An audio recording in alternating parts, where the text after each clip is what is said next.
So I think that there's a lot of people that say that they're a centrist Republican or a centrist Democrat, but if they were to look into it, they would also be pretty well matched with the Libertarian Party. I see the Libertarian as kind of the middle of the road. Again, this is kind of my take on it. I know there's a lot of people's take on what the Libertarian Party is. this is you and me right now, no one else. And so, like, I see them as pro-social issues such as gay marriage, freedom of speech, freedom of, just to let you, as long as you don't infringe on any of my rights, I don't care what you do. Yes. That's the social side. And the libertarians are fiscally responsible. And so it's kind of a little bit of left and a little bit of the right.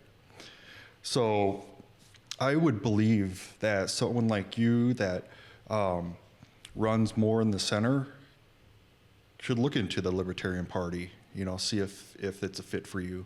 I don't think there's anyone running in the Libertarian seat, so you would have a race of one to get it. Well, the problem is that the Democratic Party and the Republican Party are so large and they have so much power that if I ran independent or libertarian or even, whatever else, a Green Party, the Marijuana Party, whatever the hell the party is, it's like there's either blue or red and anything else is an anthill. And you basically don't have a shot, which is not how it should be. We should have more options. I genuinely believe we should have more freaking options. Oh, yeah. But these parties have so much.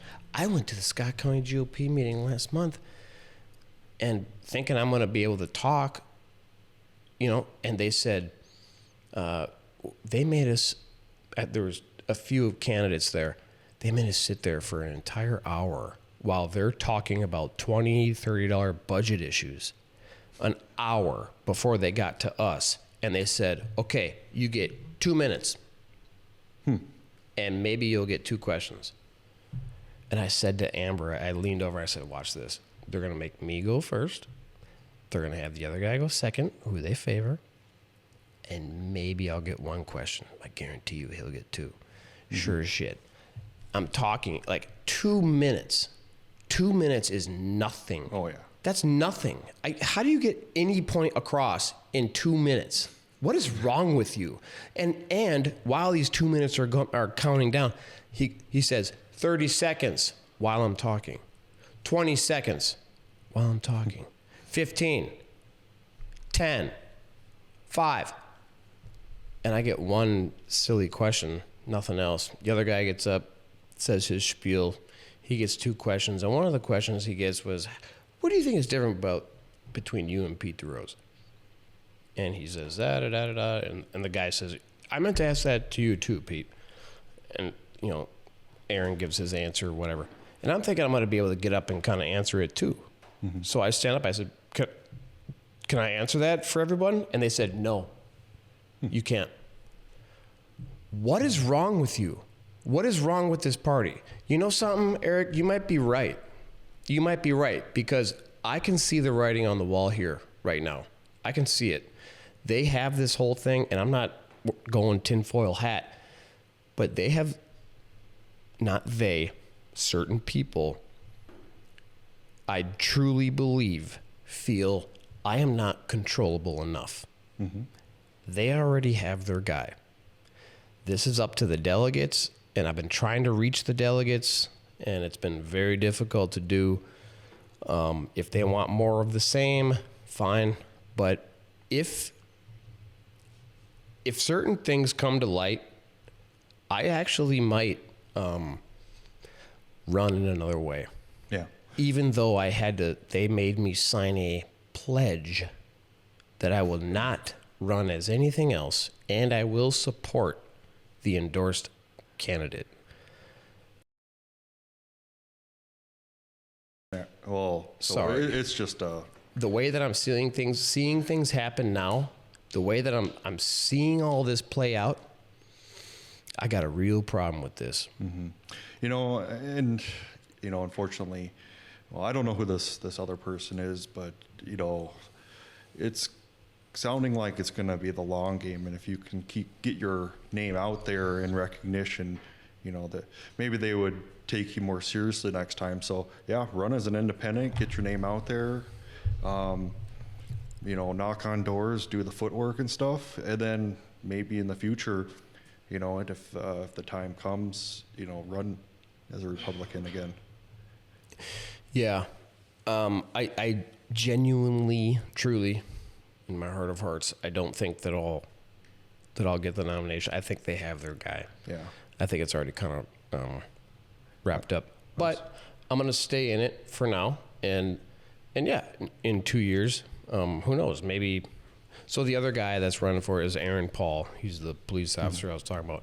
And I met him. He's a nice guy. I just like Brad Tabke, I have nothing bad to say about him at all. I think he's a nice guy. And he's a police officer, and I really appreciate that, and I support police. But yeah, if it doesn't happen this year, I'll try it again in 2 years, and I might have a lot to think about in that meantime if things play out the way that I see them playing out, because this is not what my idea of democracy is, and it's actually, in a way, kind of scary. Yeah. How this all works. Well, seeing it from this side is kind of scary. Yeah. Just your story there makes it really seem like there is, it's backdoor deals. I bet he went to some meetings with the GOP.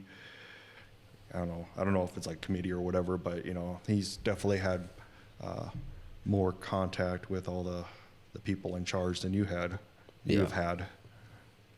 Yeah.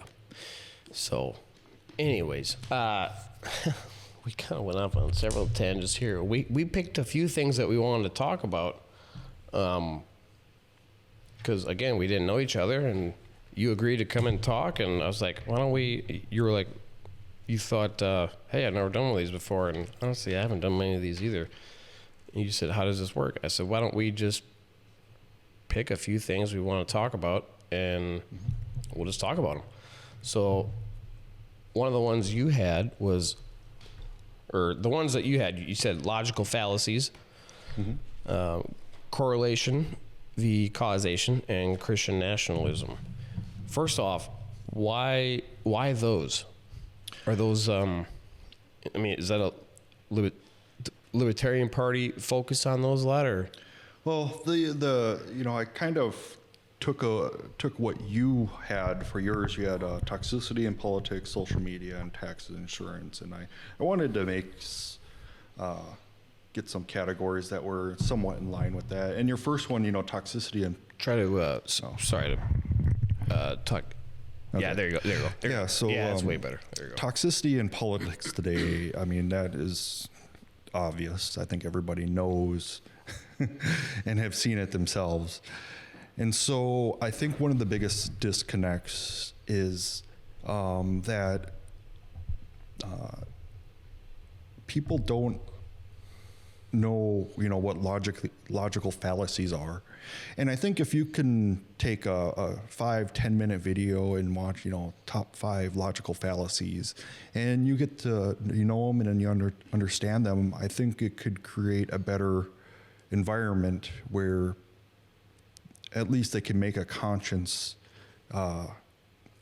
effort to not try to make those fallacies. So wait a minute. Did you bring in logical fallacies into this because of my first point, toxicity in politics? Mm-hmm. That's interesting. Yeah. I didn't grab that. I love that. And I actually did a lot of research, and actually it was like a couple of years ago that I went into this a lot, and I kind of forgot about a lot of it. And it was when you sent me your points of a few things you want to talk about, where I went back and dove back in, and I was like, oh yeah. I'm glad you brought that up, right? Because I have 10 of them right here that I wrote down today, and I researched, and I'm like, oh my God, that is exactly what is going on these days. Mm-hmm. Exactly. Yeah, so I have a friend. I was actually deployed with him. His name's Mike.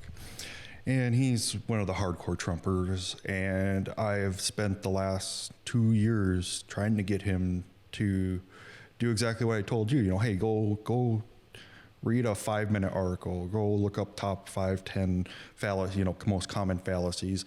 And I'm not telling him to write me a paper. I'm not telling him to you know, memorize them. I said, just listen to it, you know, get some good points out of it, and then let's you know, talk about whatever shitty thing Trump did, you know, this week. And so he refused to do it. And I was like, you know, I would, if we're gonna debate about these subjects, you know, I would really appreciate it if, you know, you leave, like, you know, ad hominems out of it, you know, red herring, you know, just like that basic stuff. So then when we're talking to each other, it's respectful, it's informative, and yeah, you know, I think that right there would make it a better discourse. Yeah, for sure. And it's not just that either. It's also watching the news and understanding if, you know, if it's an opinion show, that the person that is you're watching, if they're making a logical fallacy, or if the person, the politician, is making a logical fallacy.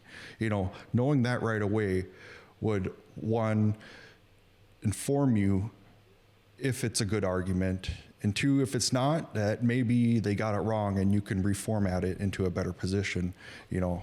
Or, you know, like me, you know, if I look at, you know, a politician I don't like, then, you know, I could just call it out right away.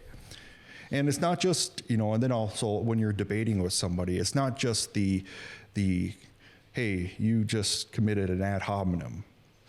You know, for the average person, they don't know what that means.